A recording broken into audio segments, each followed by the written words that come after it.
Good morning. मैं Manju ma'am हूँ, class 5 का हिंदी पढ़ाने जा रही हूँ। चैप्टर 13। चैप्टर का नाम है अन्याय के विरोध में। कुछ दिन पहले की बात है, मैंने अपने बच्चों को गवर्नेंस जूलिया को अपने पढ़ने के कमरे में बुलाया और कहा, बैठो जूलिया, मैं तुम्हारी तनख्वाह का हिसाब करना चाहता हूँ। मेरे ख्याल से तुम्हें पैसों की ज़रूरत होगी। हाँ, तो बताओ तुम्हारी तनख्वाह कितनी तय हुई थी? 30 रूबल महीना तय हुई थी। जी नहीं, 40 रूबल महीना, जूलिया ने दबे स्वर में कहा। नहीं भाई, 30। मैंने डायरी में नोट कर रखा है। मैं बच्चों की गवर्नेंस को हमेशा 30 रूबल महीना ही देता आया हूँ। अच्छा, तो तुम्हें हमारे यहाँ काम करते हुए कितने दिन हुए हैं? 2 महीने ही ना? जी नहीं, 2 महीने 5 दिन। क्या कह रही हो? ठीक 2 महीने हुए हैं भाई, मैंने डायरी में सब नोट कर रखा है। तो 2 महीने के बनते हैं 60 रूबल। लेकिन 60 रूबल तभी बनेंगे जब महीने में एक भी छुट्टी नहीं हुई हो। तुमने इतवार को छुट्टी मनाई है, कोलिया को सिर्फ घुमाने ले गई हो। इसके अलावा तुमने 3 छुट्टियां और ली। जूलिया का चेहरा पीला पड़ गया। वह बार बार अपनी ड्रेस की सिकुड़नें दूर करने लगी। बोली, एक शब्द भी नहीं। हाँ तो 9 इतवार और 3 छुट्टियां यानी 12 दिन काम नहीं हुआ। मतलब यह कि तुम्हारे 12 रूबल कट गया। इधर कोलिया 4 दिन बीमार रहा और तुमने सिर्फ तानिया को ही पढ़ाया। पिछले सप्ताह शायद 3 दिन हमारे दांतों में दर्द रहा और मेरी बीवी ने तुम्हें दोपहर बाद छुट्टी दे दी थी। तो इस तरह से तुम्हारी कितनी छुट्टियां हो गई? 12 और 7 19। तुम्हारा हिसाब कितना बन रहा है? 41 रूबल। ठीक है। जूलिया की आंखों में आंसू छलछलाए। वह धीरे से खांसी, उसके बाद अपनी नाक पोंछी, लेकिन उसके मुंह से एक भी शब्द नहीं निकला। हाँ, एक बात तो मैं भूल गया, मैंने डायरी पर नज़र डालते हुए कहा, 1 जनवरी को तुमने चाय की प्लेट और प्याली तोड़ डाली थी। प्याली का दाम तुम्हें पता भी है। मेरी किस्मत में तो हमेशा नुकसान उठाना ही लिखा है। चलो, मैं इसके 2 रूबल ही काटूंगा। अब देखो, तुमने अपने काम पर ठीक से ध्यान देना चाहिए ना। जैकेट फट गई, उसकी भरपाई कौन करेगा? तो 10 रूबल उसके कट गए। तुम्हारी इतनी लापरवाही के कारण इसी काम के तो तुम्हें पैसे मिलते हैं। तुम अपने काम में ढीला दोगी तो पैसे तो काटने पड़ेंगे। मैं कई गलत को नहीं कर रहा हूँ ना। तो जूते के 5 रूबल और कट गए। और हाँ, 10 जनवरी को मैंने तुम्हें 10 रूबल दिए थे।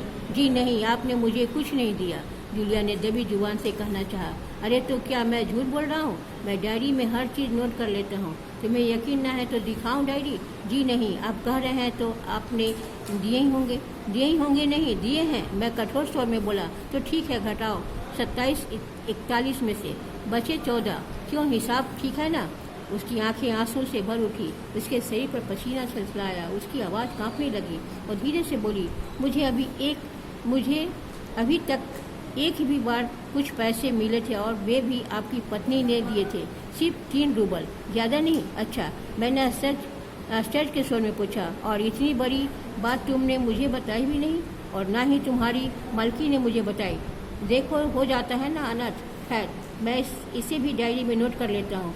हाँ, तो 14 में से 3 और घटा दो। इस तरह तुम्हारे बचते हैं 11 रूबल। बोलो भाई, ये रही तुम्हारी तनख्वाह, ये 11 रूबल। देख लो, ठीक है ना? जूलिया ने कांपते हाथों से 11 रूबल ले लिए और अपनी जेब टटोल कर किसी तरह उन्हें उसमें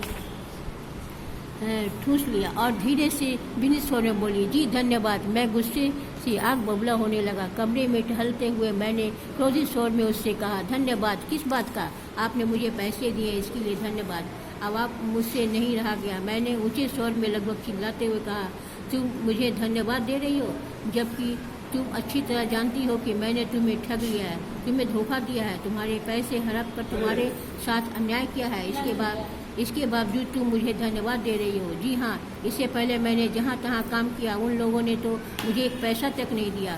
काम कुछ दे रही हुई। उसने मेरे क्रोध से पड़े ठंडी पानी छींटा मारते हुए कहा, उन लोगों ने तुम्हें एक पैसा भी नहीं दिया। जूलिया, मुझे इस बात सुनकर तनिक भी अचरज नहीं हो रहा है।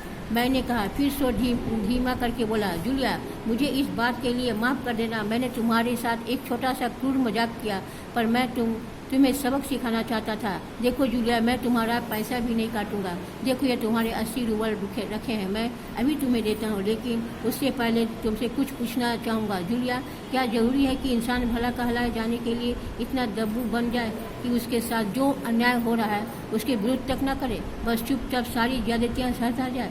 नहीं जूलिया, यह अच्छी बात नहीं है। इस तरह खामोश रहने से काम नहीं चलेगा। अपने आप को बनाए रखने के लिए तुम्हें इस संसार से लड़ना होगा। तुम भूलो मत, इस संसार में बिना अपनी बात कहे कुछ नहीं मिलता। जूलिया ने यह सब कुछ सुना और फिर चुपचाप चली गई।